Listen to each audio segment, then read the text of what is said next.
शव यात्रा। अमरपुर नाम के एक गांव में विमल हलवाई अपने 2 छोटे बच्चों और बीवी के साथ रहता है। विमल की पत्नी ज्योति भूत प्रेत जादू टोने में बहुत माना करती थी। इसका बिल्कुल विपरीत विमल इन चीजों को दक्यानुसी माना करता था। रोज की तरह विमल अपने मिठाई की दुकान जाने के लिए निकलने की हड़बड़ी में होता है। मैं निकलता हूँ ज्योति, देरी हो जाएगी, दुकान भी खोलनी है मुझे। अजी ध्यान से, आज अमावस्या है। रास्ते में कोई कपड़ा या कुछ भी गिरा हो तो उसे लांग मत दीजिएगा, बगल से चली जाइएगा। अरे ऐसे तो तुम मुझे पागल ही कर दोगी क्या? हाँ, मैं नीचे देखकर चलूं कि सामने से कोई गाड़ी घोड़ा आकर मेरे ऊपर से चला जाए? दोनों हालत में तो मेरी ही मौत है। अरे क्यों सुबह सुबह इतनी अपसुगनी बातें कह रहे हो जी? मेरे गांव में तो ऐसा आंखों के सामने होता हुआ देखा है मैंने, इसीलिए कहती हूँ, वरना मुझे क्या, पड़ोसी को तो नहीं कहना चाहती मैं। पति हैं आप मेरे, इसलिए बोल रही हूँ। विमल अपनी मिठाई की दुकान चला जाता है। दुकान पर पहले से ही ग्राहकों की लंबी लाइन लगी हुई थी। ये लो, वहाँ ज्योति अमावस्या को लेकर परेशान है और आज तो हमेशा से ज्यादा ही लंबी लाइन लगी पड़ी है। अच्छी खासी बिक्री होगी आज। विमल दुकान खोलता है।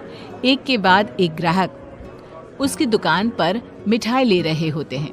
तभी गांव की एक बूढ़ी औरत विमल से कहती है, जिस तेजी से बिक्री हो रही है, कहीं किसी की नजर ना लग जाए, नींबू मिर्ची टांग ले। अरे क्या चाची तुम भी, ये सब नजर बजर कुछ नहीं होता है। कैसे लोग हैं मेरे आसपास।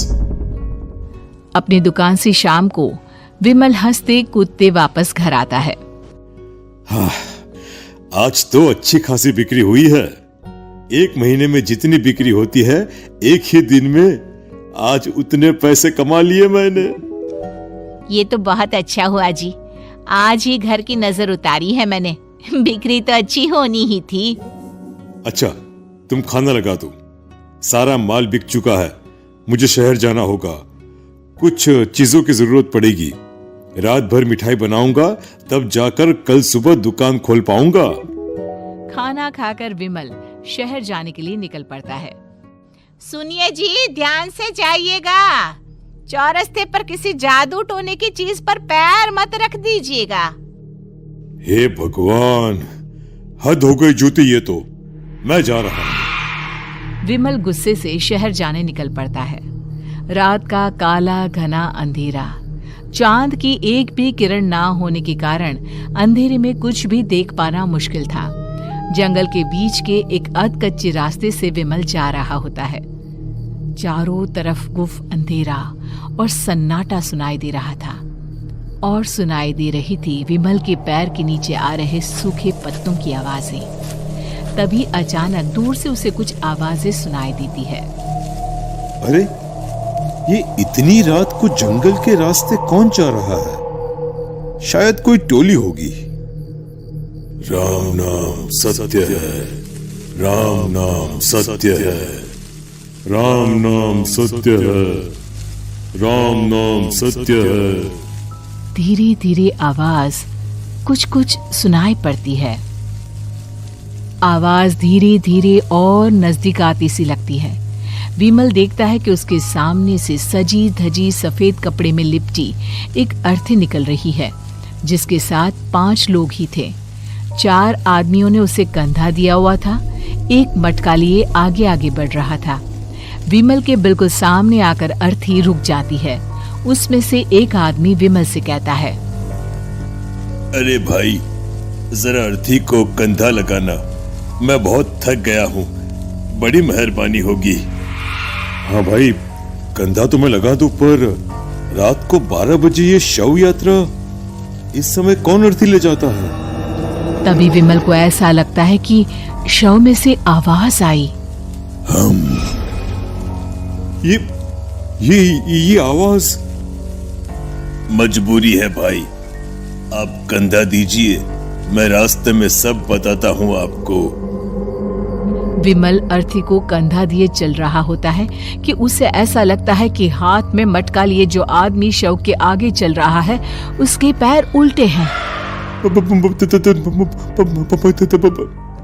क्या हुआ भाई, हकला क्यों रहे हो? वो आपके साथी के पैर उल्टे। विमल अपनी बात पूरी भी नहीं कर पाता कि वो देखता है कि उस आदमी के पैर तो सीधे ही हैं। अरे नहीं, कुछ नहीं, मुझे शायद वहम हुआ होगा। धीरे धीरे सब आगे बढ़ रहे होते हैं। तब विमल को अचानक लगता है मटके में से एक हाथ बाहर आ रहा है। विमल घबरा जाता है। इसके पहले वो कुछ बोल पाता, कल्लू कहता है, मेरा नाम कल्लू है। हम 6 दोस्त थे, जिसमें से एक को तो तुम सोया हुआ देख रहे हो। इतनी पक्की दोस्ती थी कि जैसे हम सब सगे भाई हैं। पर किस्मत का कोई क्या कर सकता है।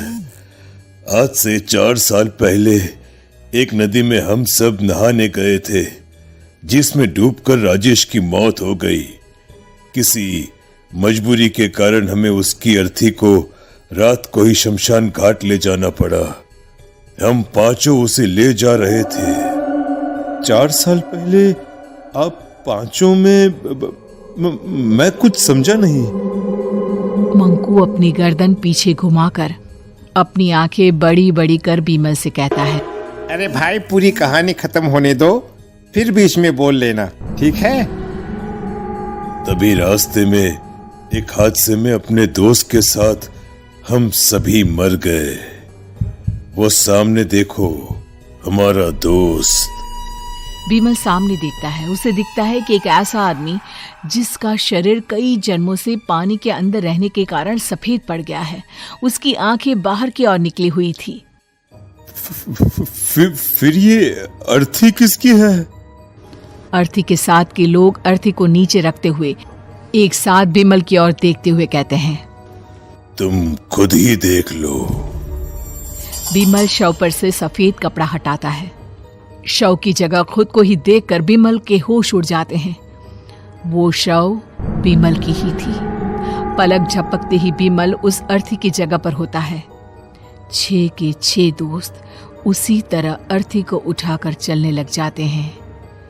राम नाम सत्य है। राम नाम सत्य है। राम नाम सत्य है।